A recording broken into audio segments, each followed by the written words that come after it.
31st of December, China alerts the World Health Organization to a new virus. 23rd of January, Wuhan is locked down.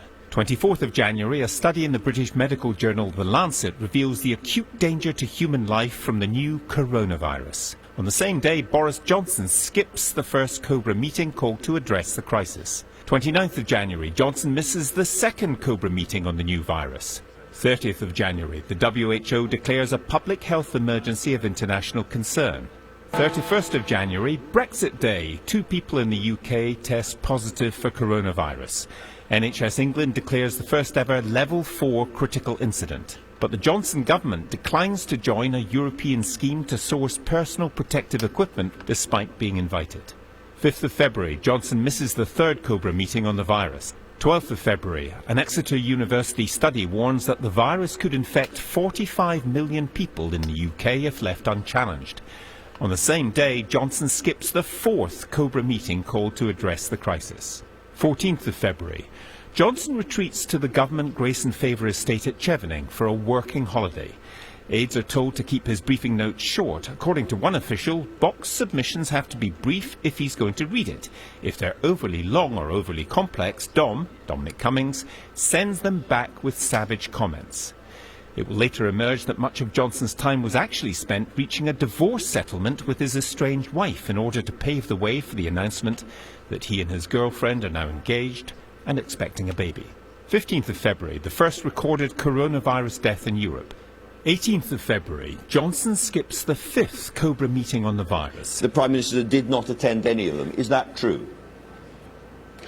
He didn't, but then... Looking back at this period, a senior Downing Street advisor will later say there's no way you're at war if your PM isn't there. And what you learn about Boris was he didn't chair any meetings, he liked his country breaks, he didn't work weekends.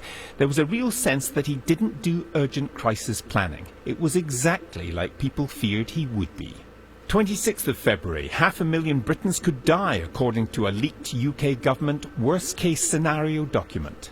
28th of February, the first British coronavirus death is confirmed. 29th of February, NHS bosses warn of PPE shortages and a nightmare facing the health service.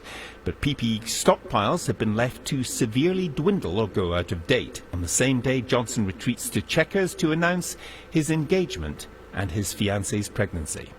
2nd of March, Johnson finally attends a coronavirus Cobra meeting. 3rd of March, scientists urge the government to advise the public not to shake hands. The same day, Johnson tells a Downing Street press conference, I'm shaking hands continuously. I was at a hospital the other night where I think there were actually a few coronavirus patients, and I shook hands with everybody, you'll be pleased to know, and I continue to shake hands. 5th of March. As far as possible, it should be business as usual. On the same day, Greece closes its schools, following in the path of Iran and Italy.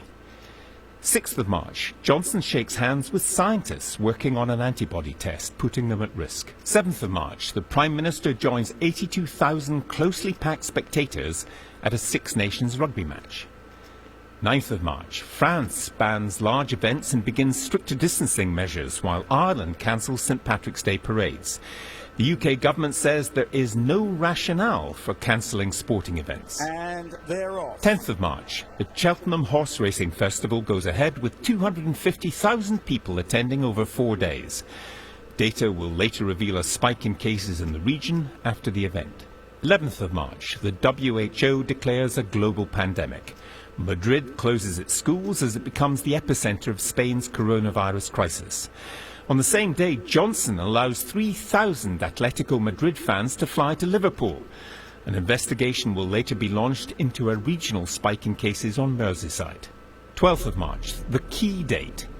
The UK government sharply departs from the course of action adopted by Germany and South Korea and stops mass testing and contact tracing. The Royal Society of Medicine's Gabriel Scally will later say abandoning testing gave the virus the green light to spread uncontrollably.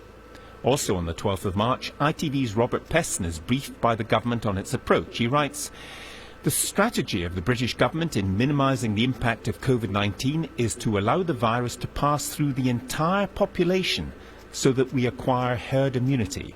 On the same day, the government's herd immunity plan is projected to kill 250,000 people. Johnson's response that afternoon: We are not repeat not, closing schools now. 13th of March. 60% is the sort of figure you need to get herd immunity. That's an awful lot of people dying in this country. Well, President Macron announces the closure of all French schools and universities. Ireland's Taoiseach Leo Varadkar shuts all education institutions. Germany closes schools, nurseries and universities. The WHO declares Europe the epicenter of the coronavirus pandemic. Johnson lifts restrictions on those arriving from known coronavirus hotspots, including Wuhan, Italy and Iran. The same day, the UK government downgrades its guidance on PPE, advising NHS staff to wear less protective equipment in all but the most high-risk situations. 14th of March. Johnson is still allowing mass events as 5,000 pack an arena in Cardiff to watch the band Stereophonics. 15th of March. Germany tightens border restrictions with Austria, Denmark, France, Luxembourg and Switzerland. Ireland asks all pubs to close. The UK government keeps pubs open. At this point, the UK has 1,400 confirmed cases and at least 35 deaths. 16th of March.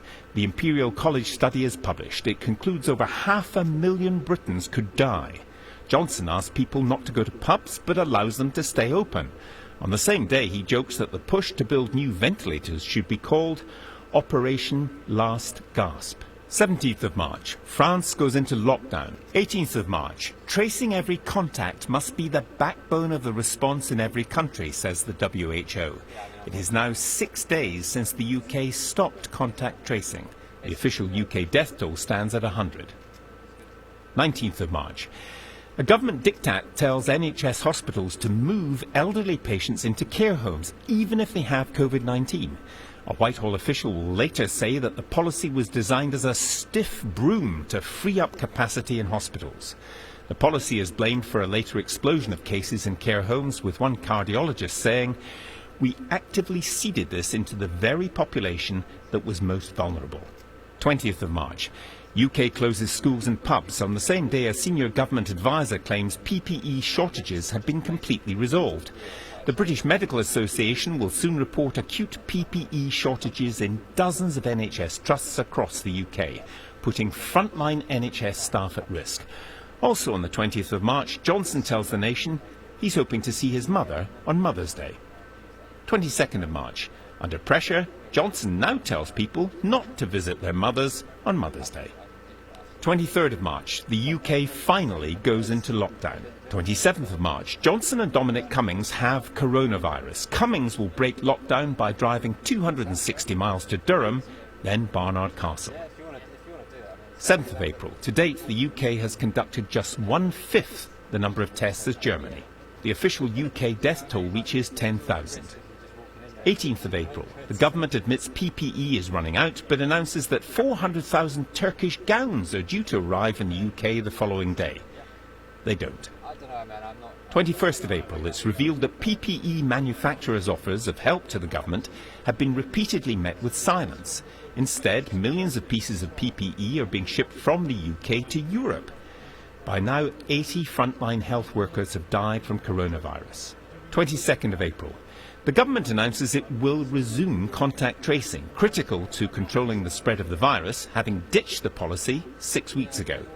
9 weeks later, beset with repeated failures, Downing Street will abandon its multi-million-pound track and trace app. The Turkish consignment of PPE finally arrives in the UK. Ministers will admit that the 400,000 gowns ordered from a T-shirt salesman have failed safety standards and are completely useless. 25th of April, the official UK death toll reaches 20,000. The real total is probably around double that. 30th of April, Johnson says, We've so far succeeded in the first and most important task we set ourselves as a nation, to avoid the tragedy that engulfed other parts of the world. At this point, Britain has the third highest number of deaths in the world. 5th of May. As the official death toll approaches 30,000, the Times reveals that the true number of fatalities is probably around 55,000. The UK now has the highest death toll in Europe.